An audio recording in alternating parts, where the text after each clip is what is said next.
ఎక్కడ చూసినా western toilets వచ్చేస్తే వారికి వాటిని సరిగ్గా వాడటం ఎలా తెలుస్తుంది?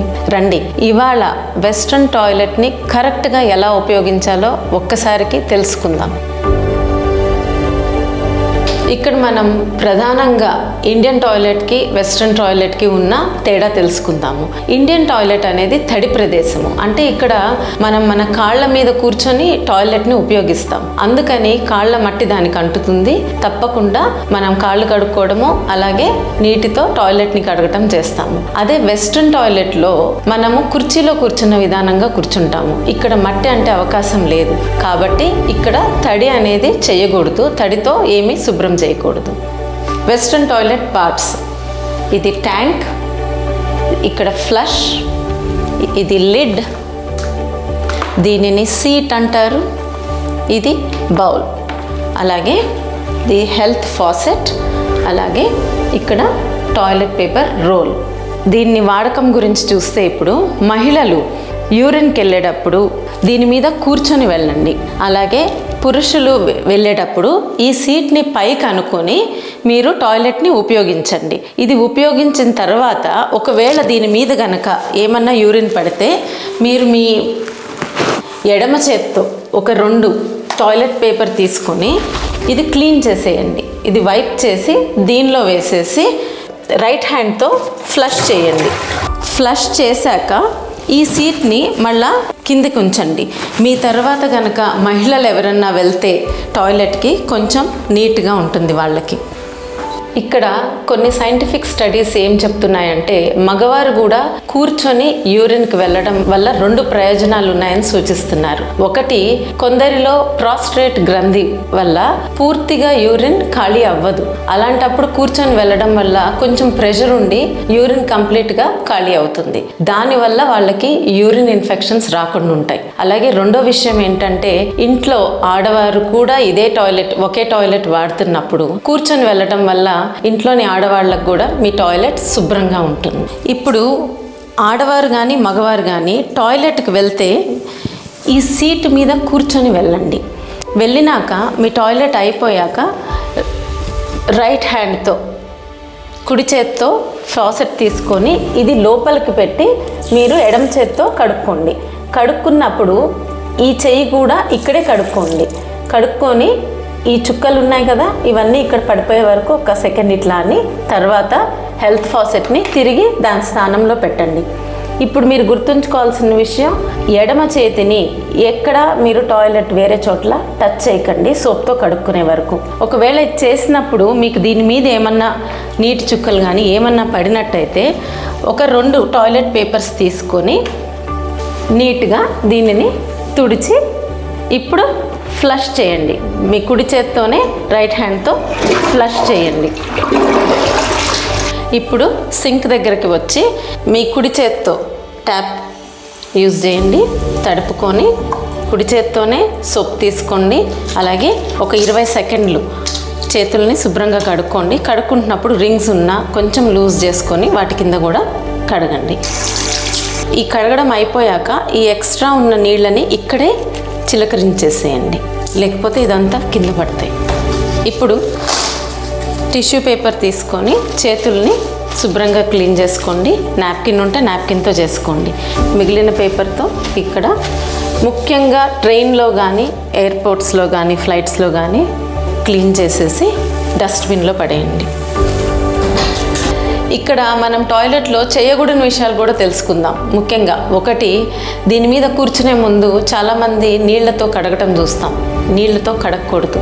అలాగే టాయిలెట్ అయిపోయాక మీ పాదాలని కూడా ఇక్కడ నీళ్లతో కడుక్కోమాకండి. అలాగే కింద ఒకవేళ చిన్నపిల్లల్ని కొంతమంది కింద కూర్చోబెట్టి టాయిలెట్ కడగటం జరుగుతూ ఉంటుంది. అది కూడా చేయకండి. టాయిలెట్ మీద కాళ్ళతో కూర్చొని వెళ్ళడం కూడా చేయకూడదు. టాయిలెట్ బౌల్లో టాయిలెట్ పేపర్ తప్పించి ఎలాంటి వస్తువులు దానిలో వేయకండి.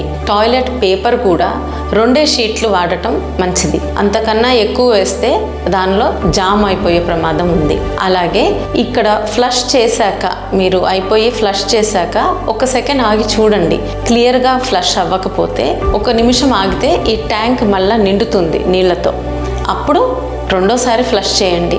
అలాగే ఏదన్నా దానిలో స్టక్ అయిపోయి ఉంటే గనక ఈ హెల్త్ ఫాసెట్తో దాన్ని క్లీన్ చేసి తర్వాత ఫ్లష్ చేయండి. మన భారతదేశంలోని కొన్ని అంతర్జాతీయ హోటల్స్లో కానీ, అంతర్జాతీయ విమానాశ్రయాల్లో కానీ, అలాగే మనం దేశం విడిచి అమెరికానో లేకపోతే లండన్ ఇలా కొన్ని దేశాలకు వెళ్తున్నప్పుడు మీకు వెస్ట్రన్ టాయిలెట్లో నీటితో కడుక్కునే సదుపాయం ఉండదు. అక్కడ హెల్త్ ఫాసెట్స్ ఉండవు. ఒక్క టాయిలెట్ పేపర్ మాత్రమే ఉంటుంది. మీరు టాయిలెట్ పేపర్తోనే క్లీన్ చేసుకోవాల్సి ఉంటుంది. ఫ్లోర్ మీద మీరు వాడుతున్న పేపర్ కనుక కింద పడిపోతే వెంటనే ఇంకొక పేపర్తో దాన్ని తీసి డస్ట్బిన్లో పడేయండి. మీ ఆరోగ్యం కోసం సెల్ ఫోన్ని బాత్రూంలోకి తీసుకువెళ్ళకండి. ఫోన్ మీద క్రిములు చేరటం ఒకటైతే 5 నుంచి 10 నిమిషాల కన్నా టాయిలెట్ సీట్ మీద కూర్చుంటే క్రింది భాగంలో రక్తనాళాల మీద ఒత్తిడి పెరిగి పైల్స్ రావడం, అలాగే కండరాలు బలహీనపడి తర్వాత మూత్రం లీక్ అవ్వటం లాంటి వేరే సమస్యలు రావచ్చు. ఇక్కడ ముఖ్యంగా ఆడవారికి 2 అంశాలు. ఒకటి, వాళ్ళు వాడిన ప్యాడ్స్ కానీ ఎలా డిస్పోజ్ చేయాలి. మీరు వాడిన ప్యాడ్ ఉంటే దానిని క్లోజ్ చేసేసాక టాయిలెట్ పేపర్ తీసుకోండి. కేవలం ఒక 2 షీట్స్ తీసుకుంటే చాలు. టాయిలెట్ పేపర్ తీసుకున్నాక దీనికి వెనకమాల గమ్ ఉంటుంది కాబట్టి దీన్ని క్లియర్గా ఇలా స్టిక్ చేయండి. స్టిక్ చేసి మళ్ళా దాన్ని ఒక్కసారి ఇట్లా నొక్కితే ఇది స్టిక్ అయిపోతే ఇది ఇంకా ఓపెన్ అవ్వదు. సో ఇట్లా అన్నా చేయొచ్చు, లేదా దీంతో పాటు మీకు వచ్చిన కవర్ ఉంటే కనుక దానిలో పెట్టి మాత్రమే దీన్ని డిస్పోజ్ చేయండి. డస్ట్బిన్లో వేయండి. టాయిలెట్ బౌల్స్లో వేసి ఫ్లష్ చేయొద్దు.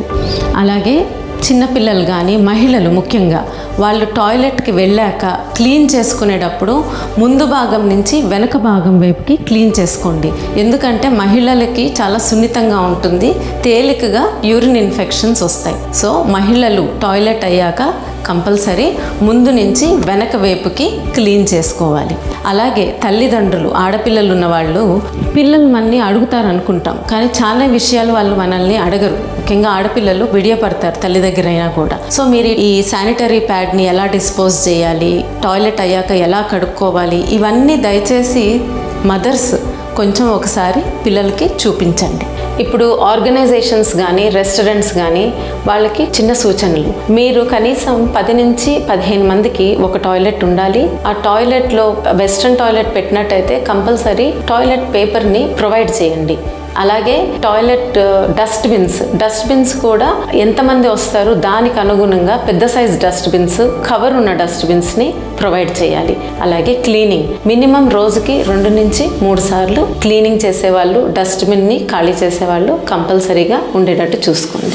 ఒక తరంగా మనం ప్రాథమిక శుభ్రత మీద దృష్టి పెడితే తర్వాత తరాలకి ఇది అలవాటుగా అయిపోతుంది. ఇలాంటి చిన్న చిన్న అంశాల వల్లే నాగరికత ఉన్నవారిగా గుర్తింపబడతాము. రాష్ట్రం మొత్తం కానీ దేశం మొత్తం కానీ ఈ ఒక్క సంవత్సరం అందరం కలిసి ఇదే విషయం మీద దృష్టి పెట్టి టీవీలలో, థియేటర్స్లో, పబ్లిక్ ప్లేసెస్లో ఇలాంటి వీడియోని ఒక సామాజిక బాధ్యతగా చూపిస్తే తప్పకుండా కొంత మార్పు వస్తుందని నా ప్రగాఢ విశ్వాసం. చివరిగా నేను పేరెంట్స్ని రిక్వెస్ట్ చేసేది ఏంటంటే, ఒక్కసారి మీ పిల్లలతో వెస్ట్రన్ టాయిలెట్ కానీ, సింక్ కానీ ఇలాంటి ప్రాథమిక పరిశుభ్రతకు సంబంధించిన విషయాలు దగ్గరుండి చూడండి, వాళ్ళు సరిగ్గా వాడుతున్నారో లేదో. అలాగే పిల్లలు కనుక ఈ వీడియో చూస్తుంటే మీ పేరెంట్స్కి కూడా నేర్పించండి. Thank you.